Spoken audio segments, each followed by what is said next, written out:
नमस्कार, मैं शैला हिंदी अध्ययन विभाग से सीएनसी पीयू कॉलेज चित्रदुर्ग। हम आज आपका पुस्तक साहित्य वैभव में प्रथम सोपान गद्य भाग के पाठ 4 बिंदा के बारे में पढ़ेंगे। बिंदा पाठ के लेखिका है महादेवी वर्मा। इस पाठ के लेखिका है महादेवी वर्मा। ಈ ಪಾಠದ ಲೇಖಕಿಯಾದವರು ಯಾರು? लेखकी महादेवी वर्मा। अब हम लेखिका महादेवी वर्मा के जीवन परिचय के बारे में पढ़ेंगे। आधुनिक युग की मीरा एवं हिंदी साहित्य के प्रमुख छायावादी कवयित्री महादेवी वर्मा का जन्म 1907 में फर्रुखाबाद में हुआ। इनका जन्म 1907 में फर्रुखाबाद के स्थल में हुआ। आपकी प्रारंभिक शिक्षा इंदौर में हुआ। इनका प्रारंभिक शिक्षा कहाँ हुआ? इंदौर में हुआ। ಇವರ ಪ್ರಾರಂಭದ ಶಿಕ್ಷಣ ಎಲ್ಲ इंदौर ಎಂಬ ಸ್ಥಳದಲ್ಲಿ ನಡೆಯಿತು। अपने प्रयाग विश्वविद्यालय से एमए की पदवी प्राप्त की।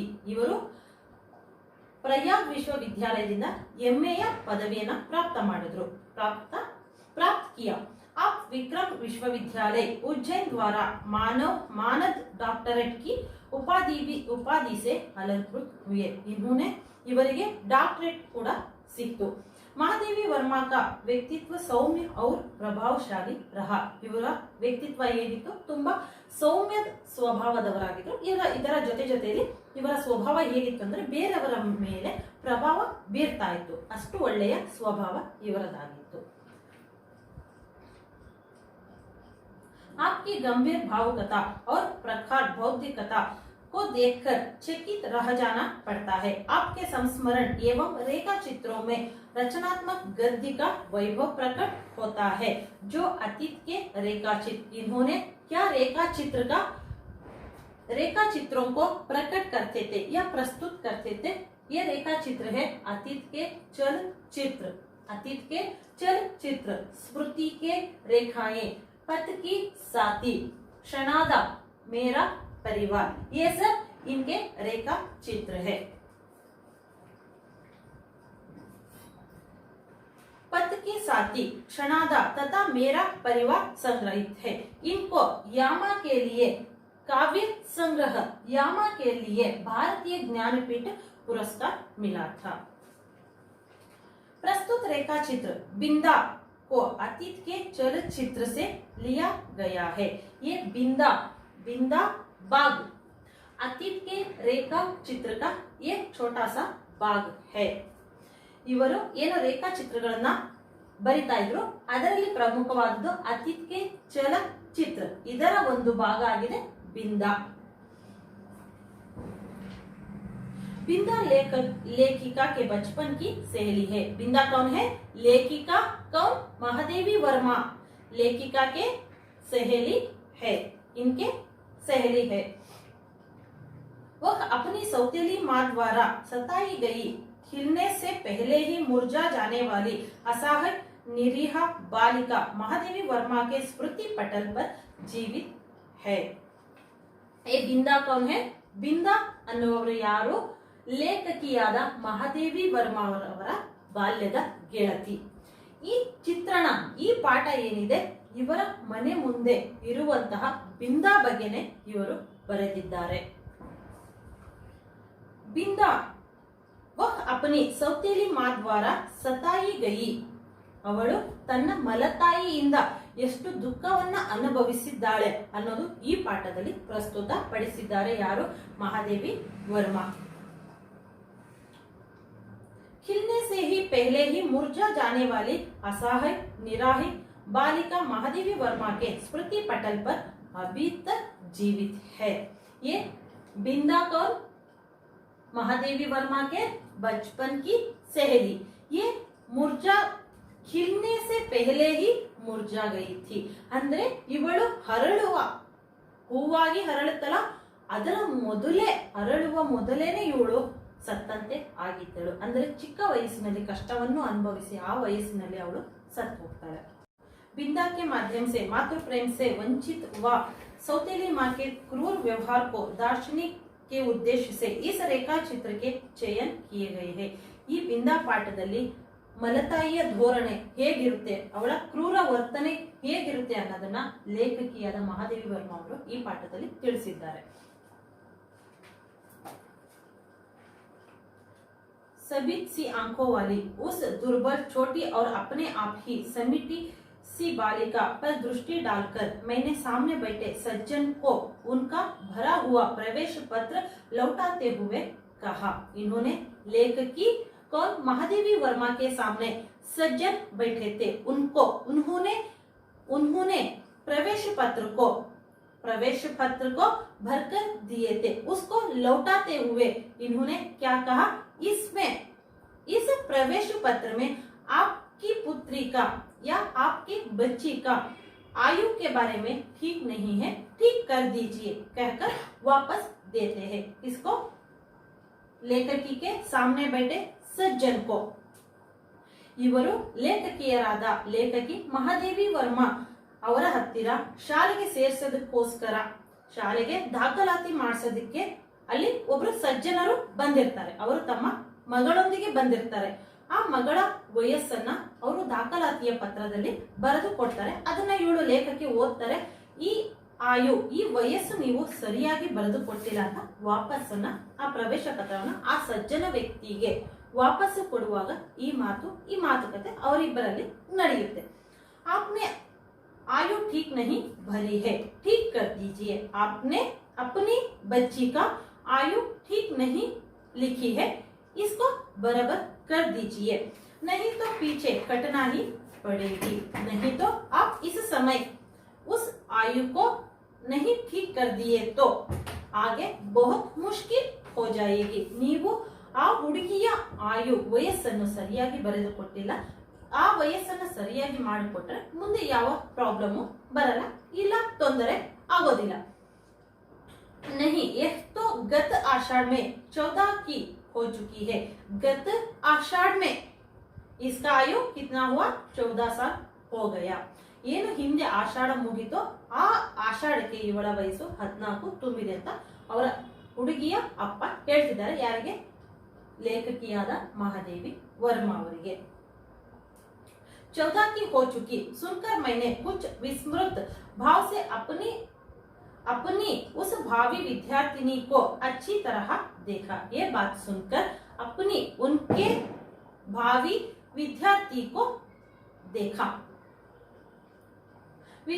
को अच्छी तरह देखा. जो 9 वर्षीय बालिका की सरल चंचलता से शून्य थी. 9 वर्ष के बालकी का चंचलता से ये बालिका बहुत शून्य थी. 14 वर्ष किशोरी के सलज उत्साह से अपरिचित. ಆ ಹುಡುಗಿ ಏನೋ 9 ವರ್ಷದಿಂದ ವರ್ಷವನ್ನ ತುಂಬಿ ಏನು ಚಂಚಲತೆ ಇರುತ್ತೋ ಅದನ್ನ ದಾಟು ಬಂದಿದ್ದು, ಮತ್ತೆ 14 ವರ್ಷದಲ್ಲಿ ಏನು ಪ್ರೌಢಾವಸ್ಥೆಯಲ್ಲಿ ಇರುವಂತಹ ಏನೋ ಸರಳತೆ ಆ ಹುಡುಗಿಯಲ್ಲಿ ಅಷ್ಟಾಗಿ ಕಾಣಿಸ್ಲಿಲ್ಲ. उसकी माता के संबंध में मैं मेरी जिज्ञासा स्वागत न रहकर स्पष्ट प्रश्न ही बन गई होगी, क्योंकि दूसरी ओर से कुछ कुंठित उत्तर मिला. इन्होंने लेखकी महादेवी वर्मा ने उस सज्जन व्यक्ति से पूछा, उसकी माँ के बारे में पूछताछ किया, क्योंकि दूसरी ओर से कुछ कुंठित उत्तर मिला. ಏನು ಇವರು ಲೇಖಕಿ ತನ್ನ ಮುಂದೆ ಕೂತಿರುವ ಸಜ್ಜನರ ಅವರ ಬಳಿ ಒಂದು ಪ್ರಶ್ನೆಯನ್ನು ಹಾಕೋದು, ಅವರ ತಾಯಿಯ ಬಗ್ಗೆ ಕೇಳಿದ್ರು. ಆಗ ಇವರಿಗೆ ಏನು ಸಮಾಧಾನ ಆಗುವಂತಹ ಉತ್ತರವೇನು ಸಿಗ್ಲಿಲ್ಲ. ಆ ಉತ್ತರ ಏನಾಗಿತ್ತು, ಮೇರಿ ದೂಸರಿ ಪತ್ನಿ ಹೇ, ನನ್ನ ಎರಡನೆಯ ಹೆಂಡತಿ ಇದ್ದಾಳೆ ಅಂತ ಆ ಸಜ್ಜನ ವ್ಯಕ್ತಿ ಉತ್ತರವನ್ನು ಕೊಡ್ತಾರೆ. ಆ ಸಮಯದಲ್ಲಿ दूसरी पत्नी है, उस समय में इस लेखिका महादेवी वर्मा को बिंदा की याद आती है. मेरी दूसरी पत्नी है और आप तो जानती ही होगी. वो सज्जन व्यक्ति लेखिका महादेवी वर्मा को बता रहे हैं, मेरी दूसरी पत्नी है. इससे क्या कुछ हमारे घर में चल रहा है, इसके बारे में आप अंदाज कर सकते हैं. ಇವರು ಆ ವ್ಯಕ್ತಿ ಏನು ಹೇಳಿದ್ರು, ನನಗೆ ಎರಡನೆಯ ಮದುವೆ ಆಗಿದೆ ಅಂತ ಹೇಳಿದ್ರು. ಇದರಿಂದ ಆ ಮದುವೆಯಿಂದ ಈ ಹುಡುಗಿಗೆ ಏನು ಆಗಬಹುದು ಅನ್ನೋದು ನಿಮಗೆ ಅಂದಾಜು ಗೊತ್ತಿರುತ್ತೆ ಅಂತ ಅವರು ಹೇಳಿದರು. और उनके वाक्य को आधा सुना ही छोड़कर मेरा मन स्मृतियों की चित्रशाला में 2 युगों से अधिक समय की धूल के नीचे दबे बिंदा या बिंदेश्वरी के धुंधुले चित्र पर उंगली रखकर कहने लगा, ज्ञात है, अवश्य ज्ञात है। और उनके वाक्य को आधा सुनकर वो सज्जन व्यक्ति के बात आधा ही सुनकर इन्होंने लेखकी ने अपने बचपन की बिंदा के बारे में योजना करने लगे। उनके वाक्य को आधा सुनकर मेरी मन स्मृतियों के चित्रशाला में, मेरा मन लेखकी महादेवी वर्मा के मन स्मृतियों की चित्रशाला के 2 युग से अधिक समय की धूल के नीचे दबा बिंदा या बिंदेश्वरी के धुंधुले चित्र पर उंगली रखकर कहने लगा, ज्ञात है, अवश्य ज्ञात है। ನನಗೆ ಬಿಂದ ಅನ್ನುವ ಕತೆ ಇಲ್ಲ, ನನ್ನ ಜೀವನದಲ್ಲಿ ನಡೆದಿರುವ ಈ ಕತೆ ನೆನಪಿದೆ ಅಂತ ಆ ನೆನಪು ಮಾಡ್ಕೊಳ್ಳೋದಕ್ಕೆ ಅದರಲ್ಲೇ ಮುಳುಗ್ಬಿಟ್ರು ಲೇಖಕಿ ಯಾರು, ಮಹಾದೇವಿ ವರ್ಮಾ। बिंदा मेरी उस समय की बाल्य सखी है। बिंदा कौन है? मेरी उस समय की, पहले समय की बाल्य सखी है। मैं मेरे बचपन की ये बाल्य सखी है। जब मैंने जीवन और मृत्यु के अमिट अंतर जान नहीं पाया था, उस समय मुझे जीवन या मरण के बारे में भी पता नहीं था। उस समय की ये मेरी सहेली है। ನನಗೆ ಜೀವನ ಅನ್ನೋದೇ ಇನ್ನೂ ಅರ್ಥ ಆಗಿರಲಿಲ್ಲ. ಆ ಸಮಯದಲ್ಲಿ ನನ್ನ ಗೆಳತಿಯಾಗಿದ್ದು ಯಾರು? ಬಿಂದಾ. ಜೀವನ ಮರಣ ಅನ್ನೋದೇ ನನಗೆ ಗೊತ್ತಿರಲಿಲ್ಲ. ಆ ಸಮಯದಲ್ಲಿ ನನ್ನ ಸಖಿಯಾಗಿ ಇದ್ದವಳು ಬಿಂದಾ। अपने नाना और दादी के स्वर्ग गमन की चर्चा सुनकर मैं बहुत गंभीर मुख और आक्षिप्त भाव से घर भर को सूचना दे चुकी थी कि जब मेरा सिर कपड़े रखने के अलमारी को छूने लगेगा।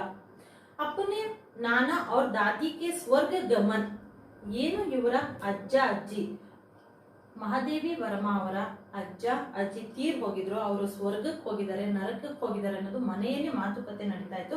ಅದರ ಬಗ್ಗೆನೂ ಇವಳಿಗೆ ಲೇಖಕಿಯಾದ ಯಾರು ಮಹಾದೇವಿ ವರ್ಮಾಗೆ ಅಂದಾಜು ಇರಲಿಲ್ಲ. ಆ ವಯಸ್ಸಿನಲ್ಲಿ ಈ ಘಟನೆ ನಡೆದಿದ್ದು।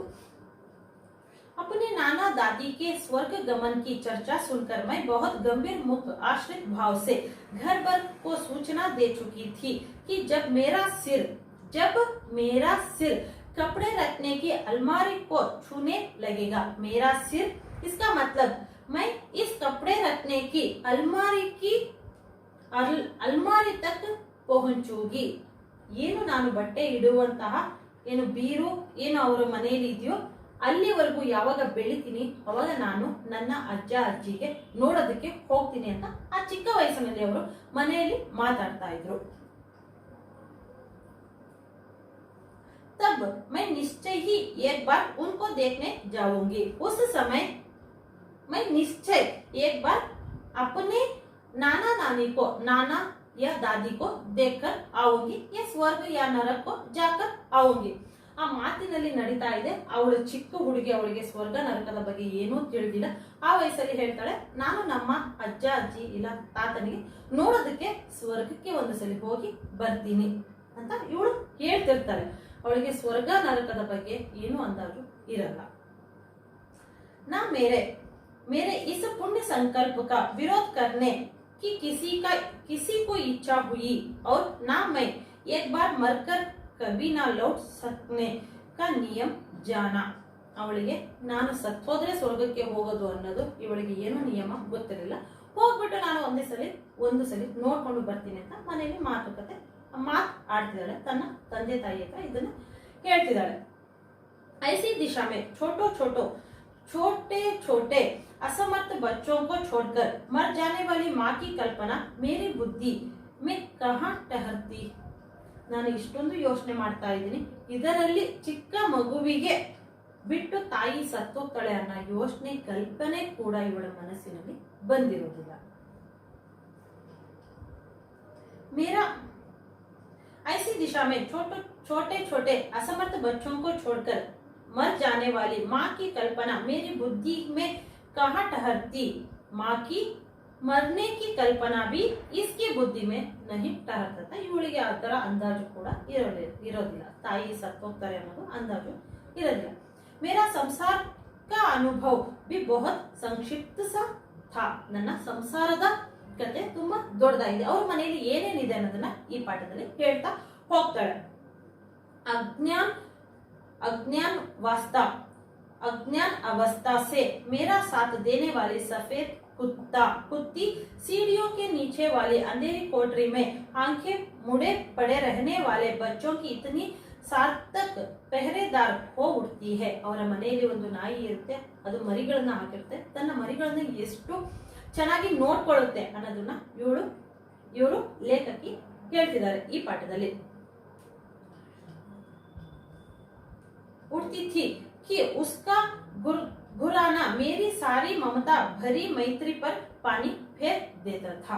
ಇವಳು ಆ ನಾಯಿ ಮರಿಯನ್ನ ನೋಡೋದಕ್ಕೆ ಹೋದಾಗ ತಾಯಿ ನಾಯಿ ಆದದ್ದು ಏನು ಜೋರಾಗಿ ಬೋಗಳುತ್ತೆ, ಅದನ್ನ ನೋಡ್ಬಿಟ್ಟು ಇವಳ ಮನಸ್ಸಿನಲ್ಲಿ ಏನು ಮಮತೆ, ಆ ಮಕ್ಕಳಿಗೆ ನಾಯಿ ಮರಿಯನ್ನ ನೋಡ್ಬೇಕು ಅನ್ನೋದು ಏನು ಇರುತ್ತೋ ಆ ನಾಯಿ ಬೋಗಳಿದ ತಕ್ಷಣ ಹೆದರ್ಕೊಂಡು ಹಿಂದೆ ಬಂದ್ಬಿಡ್ತಾಳೆ. भूरी फूसी भी अपने चूहे जैसे निस्साह बच्चों को तीखे पहने दांतों में ऐसी कोमलता से दबाकर कभी लाती कभी ले जाती थी कि उनके कहीं एक दांत भी न चुबा पाता था. ಆ ನಾಯಿ ಏನು ತಾಯಿ ನಾಯಿ ಏನ್ ಮಾಡುತ್ತೆ, ಚಿಕ್ಕ ತನ್ನ ಮಕ್ಕಳಿಗೆ ಆ ನಾಯಿ ಮರಿಯನ್ನ ಒಂದು ಸ್ಥಳದಿಂದ ಇನ್ನೊಂದು ಸ್ಥಳಕ್ಕೆ ಹೇಗೆ ಬಾಯಲ್ಲಿ ಕಚ್ಚಿಕೊಂಡು ಹೋಗುತ್ತಾ ಅದನ್ನ ಇವರು ಮಹಾದೇವಿ ವರ್ಮ ನೋಡ್ತಾ ಇದ್ರು. ನೋಡಿ ಅವರಿಗೆ ಅನಿಸ್ತಾ ಇತ್ತು ಎಷ್ಟು ಚೆನ್ನಾಗಿ ಕೋಮಲತೆಯಿಂದ ಕರ್ಕೊಂಡು ಹೋಗುತ್ತೆ, ಒಂದು ಆ ತಾಯಿ ನಾಯಿಯ ಹಲ್ಲು ಕೂಡ ಅದ್ರ ಮೇಲೆ ಬೀಳೋದಿಲ್ಲ ಅಂತ ಇವಳು ತಾಯಿ ಮಮತೆಯನ್ನ ನೋಡ್ತಾ ಇರ್ತಾಳೆ. दांत भी ना चुबा पाता. ऊपर की छत के कोने पर कबूतरों की और बड़ी तस्वीर के पीछे, ऊपर की छत के कोने पर कबूतरों का और बड़ी तस्वीर के पीछे गुरैया का जो घोंसला था उसमें खुली हुई छोटी छोटी चूचों और उनके सावधानी से भरे जाते दानों और कीड़ों मकोड़ों को भी मैं अनेक बार देख चुकी थी. ಅವರ ಮನೆಯಲ್ಲಿ ಏನು ಕಬೂತರ್ ಪಾರಿವಾಳ ಇರುತ್ತೆ, ಅದು ಮರಿ ಹಾಕಿದಾಗ ತನ್ನ ಕೊಕ್ಕಿನಿಂದ ಹೇಗೆ ತನ್ನ ಮರಿಗೆ ಕೊಕ್ಕಿನಲ್ಲಿ ಬಾಯಲ್ಲಿ ಏನು ಧಾನ್ಯಗಳನ್ನ ಇಲ್ಲ ಚಿಕ್ಕ ಚಿಕ್ಕ ಹುಳುಗಳನ್ನ ತಿನ್ಸುತ್ತೆ, ಅದನ್ನೆಲ್ಲ ಇವಳು ನೋಡಿದ್ದು ಹೀಗೆ ತಾಯಿ ಪ್ರೀತಿ ಇರುತ್ತೆ ಅನ್ನೋದನ್ನ ಇದರಲ್ಲಿ ವರ್ಣನೆಯನ್ನ ಮಾಡಿದ್ದಾರೆ. बिछिया को हटाते हुए ही राम राम कर घर भर को यह दुखदा समाचार सुनने वाले अपनी श्यामा गाय की व्याकुलता भी मुझसे छिपी नहीं थी. ಇವರ ಮನೆಯಲ್ಲಿ ಒಂದು ಹಸು ಇರುತ್ತೆ, ಆ ಹಸು ಕರುವನ್ನ ಹಾಕಿರುತ್ತೆ, ಆ ಕರು ಹಾಲು ಕುಡಿದಾದ್ಮೇಲೆ ಒಂದು ಕಡೆ ತಗೊಂಡ್ಬರ್ತಾರೆ. ಆ ಸಮಯದಲ್ಲಿ ಆ ತಾಯಿ ಹೇಗೆ ಕೂಗುತ್ತೆ ಅನ್ನೋದನ್ನ ಈ ಲೇಖಕಿ ಇದನ್ನ ಕೂಡ ನೋಡಿರ್ತಾರೆ. ಅದರಿಂದ ಹೇಗೆ ಗೊತ್ತಾಗುತ್ತೆ ತಾಯಿಯ ಮಮತೆ ಹೇಗಿದೆ ಅನ್ನೋದನ್ನ ಈ ಪಾಠದಲ್ಲಿ ಪ್ರಸ್ತುತ ಪಡಿಸಿದ್ದಾರೆ. ಎಲ್ಲಾ ಪ್ರಾಣಿಗಳಿಗೂ ತನ್ನ ಮರಿ ಮೇಲೆ ಎಷ್ಟು ಪ್ರೀತಿ ಇರುತ್ತೆ ಅನ್ನೋದನ್ನ ಇವರು ತೋರಿಸಿದ್ದಾರೆ ಪಾಠದ ಮೂಲಕ. एक बच्चे कंधे से चिपकाए और एक ही उंगली पकड़े हुए जो भिखारिन द्वार द्वार फिरती थी, वह भी तो बच्चों के लिए ही कुछ मांगती रहती है. एक बच्चे को कंधे पर लेकर और एक बच्चे को उंगली पकड़कर सारे घर में जाकर भीख मांगकर अपने बच्चों को खिलाती है. ಹೀಗೆ ತಾಯಿ ಭಿಕ್ಷುಕಿಯಾದ ತಾಯಿ ಒಂದು ಮಗುವನ್ನ ಸೊಂಟದಲ್ಲಿ ಕೂರಿಸ್ಕೊಂಡು ಮತ್ತೆ ಒಂದು ಮಗುವನ್ನ ಕೈ ಇಟ್ಕೊಂಡು ಭಿಕ್ಷೆನ ಬೇಡಿ, ಏನಕ್ಕೋಸ್ಕರ ಭಿಕ್ಷೆನ ಬಿಡ್ತಾಳೆ, ತನ್ನ ಮಕ್ಕಳ ಹೊಟ್ಟೆನ ತುಂಬಿಸೋದಕ್ಕೋಸ್ಕರ ಭಿಕ್ಷೆನ ಬಿಡುತ್ತಾಳೆ. ಇದರಿಂದ ಏನು ಗೊತ್ತಾಗುತ್ತೆ ತಾಯಿ ಮಮತೆ ಹೇಗಿದೆ ಅನ್ನೋದನ್ನ ಈ ಪಾಠದಲ್ಲಿ ತಿಳಿಸ್ತಾರೆ. ಈ ಸನ್ನಿವೇಶವನ್ನ ನಾವು ದಿನನಿತ್ಯ ನೋಡುವ ಸನ್ನಿವೇಶಗಳು, ಅದನ್ನೇ ಇವರು ಬರೆದಿದ್ದಾರೆ. अतः मैंने निश्चित रूप से समझा लिया था कि संसार का सारा कारोबार बच्चों के खिलाने पिलाने सुलाने आदि के लिए ही हो रहा है। मैंने निश्चय रूप से समझा लिया, उन्होंने लेखकी ने अपने मन में ही समझ लिया कि ये सब क्या कुछ कर रहे हैं, ये सब बच्चों के लिए खिलाने के लिए पिलाने के लिए और सुलाने के लिए ये सब कर रहे हैं। कौन? माँ ये सब काम करती है, आदि के लिए ही हो रहा है। और इस महत्वपूर्ण कर्तव्य में भूल न होने देने का काम माँ नामधारी जीवों को सौंप गया है। ये सब काम कौन कर रहा है? माँ कर रही है। बच्चों का देखभाल करना, खिलाना सुलाना ये सब कौन करती है? माँ ही करती है। ಈ ಪಾಠದಲ್ಲಿ ಇವರು ಏನು ಹೇಳ್ತಿದ್ದಾರೆ, ತಾಯಿಯ ಜವಾಬ್ದಾರಿ ಎಷ್ಟಿರುತ್ತೆ ಮತ್ತೆ ತಾಯಿ ಎಷ್ಟು ಪ್ರೀತಿಯಿಂದ ಆ ಕೆಲಸವನ್ನ ಮಾಡ್ತಾಳೆ ಅನ್ನೋದನ್ನ ಈ ಪಾಠದಲ್ಲಿ ತಿಳಿಸಿದ್ದಾರೆ। और बिंदा के भी तो माँ थी जिन्हें हम पंडित इन चाची और बिंदा नई माँ कहती थी। बिंदा की भी एक माँ थी, कौन थी वो पंडित इन चाची, और बिंदा उनके लिए क्या कहती थी? नई माँ कहकर बुलाती थी। ಆ ಸಮಯದಲ್ಲಿ ಬಿಂದಾಗೂ ತಾಯಿ ಇದ್ರು, ಯಾರಿದ್ರು ಅವರು? ಲೇಖಕಿ ಮಹಾದೇವಿ ವರ್ಮಾ ಅವರಿಗೆ पंडित इन ಚಾಚಿ ಅಂತ ಕರೀತಾ ಇದ್ರು, ಬಿಂದಾ ಮಾತ್ರ ನईमा ಹೊಸ ತಾಯಿ ಅಂತಾನೆ ಕರೀತಾ ಇದ್ರು। वे अपनी गोरी मोटी देह को रंगीन साड़ी से सजे कसे चारपाई पर बैठकर फूले गाले और चिपटी सी नाक के दोनों और नीले कांच के बटन सी चमकाती हुई आंखों से युक्त मोहन को तेल मलाती रहती थी। ಈಗ ಬಿಂದಾ ಅವರ ಹೊಸ ತಾಯಿಯ ಬಗ್ಗೆ ಲೇಖಕಿ ಮಹಾದೇವಿ ವರ್ಮಾ ಈ ಪಾಠದಲ್ಲಿ ಬರೆದಿದ್ದಾರೆ। ಅವರು ಹೇಗಿದ್ರು ಅನ್ನೋದನ್ನ ಈ ಪಾಠದಲ್ಲಿ ತಿಳಿಸ್ತಾ ಇದ್ದಾರೆ। बिंदा की नई माँ किस तरह थी? गोरी और मोटी थी। इसके साथ साथ उन्होंने रंगीन साड़ी पहनते थे, बहुत सजे हुए रहते थे। ತುಂಬಾ ಲಕ್ಷಣವಾಗಿ ಡ್ರೆಸ್ ಮಾಡಿಕೊಂಡು ಅವರ ತಾಯಿ ಇರ್ತಾ ಇದ್ರು। वे अपनी गोरी मोटी देह को रंगीन साड़ी से सजे कसे चारपाई पर बैठकर फूले गले और चपटी सी नाक। इनके बिंदा की माँ किस तरह थी? उनके नाक चपटी सी थी और नीले कांच के बटन सी चमकीती हुई आंखें। ಏನು ನೀಲಿ ಬಣ್ಣದ ಕಣ್ಣುಗಳು ಹೇಗೆ ಮಿಂಚುತ್ತಾ ಇರುತ್ತೋ ಹಾಗೆ ಅವರ ತಾಯಿ ನೋಡೋದಕ್ಕಂತೂ ತುಂಬಾ ಸುಂದರವಾಗಿದ್ರು ಅಂತ ಲೇಖಕಿಯವರು ಹೇಳ್ತಿದ್ದಾರೆ। ಆದರೆ ಅವರ ಬುದ್ಧಿಯ ಬಗ್ಗೆ ಆಮೇಲೆ ಈ ಪಾಠದಲ್ಲಿ ಮುಂದೆ ಕತೆ ಇದೆ ನೋಡೋಣ। मोहन को तेल मलाती रहती है। किस तरह रहती है? मोहन को नई माँ की पुत्र या बेटा, बिंदा की भाई, उसको तेल लगाकर बैठी रहती थी।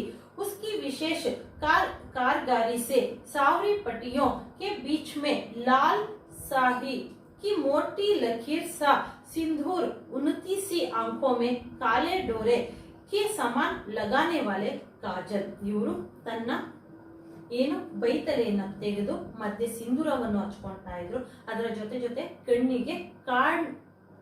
ಕಣ್ಣಿಗೆ ಕಣ್ಕಪ್ಪನ್ನ ಹಚ್ಚುತ್ತಾ ಇದ್ರು। ಇದರ ಈ ಎಲ್ಲ ಬಿಂದಾ ತಾಯಿಯ ಸೌಂದರ್ಯದ ಬಗ್ಗೆ ವರ್ಣನೆ ಮಾಡ್ತಾ ಇದ್ದಾರೆ। चमकीले कर्ण फूल, गले की माला, गले में माला डालकर रहते थे।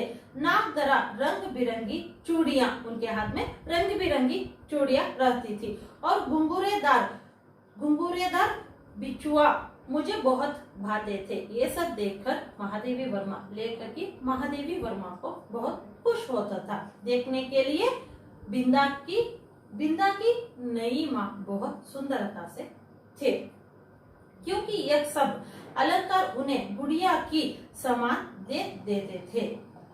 बिंदा की नई माँ किस तरह थे? गुड़िया की तरह सज कर रहते थे। और ताई ಹೊಸ ತಾಯಿ ಅಂದ್ರೆ ಮಲತಾಯಿ ಹೇಗಿದ್ರು ಗೊಂಬೆಯ ತರಹ ಅಲಂಕಾರ ಮಾಡಿಕೊಂಡು ಕುತ್ಕೊಳ್ತಾ ಇದ್ರು। ಇದನ್ನ ಲೇಖಕಿಯವರು ವರ್ಣನೆ ಮಾಡಿದ್ದಾರೆ। एक सब तो ठीक था, एक सब तो ठीक था। देखने के लिए बिंदा की माँ बहुत खूबसूरत सुंदरता से थे, पर उनका व्यवहार विचित्र सा जाना पड़ता था। लेकिन उनका व्यवहार ವಿಚಿತ್ರ सा था। ಅವರು ನೋಡೋದಕ್ಕೆ ತುಂಬಾ ಸುಂದರವಾಗಿದ್ರು, ಎಲ್ಲ ಸರಿ ಇತ್ತು, ಆದರೆ ಅವರ ಬುದ್ಧಿ ಏನಿತ್ತು, ಅವರ ವ್ಯವಹಾರವೇನಿತ್ತು ಅದು ತುಂಬಾ ವಿಚಿತ್ರವಾಗಿ ಕಾಣಿಸ್ತಾ ಇತ್ತು. ಆ ವಿಚಿತ್ರತೆ ಏನು ಅನ್ನೋದನ್ನ ಮುಂದೆ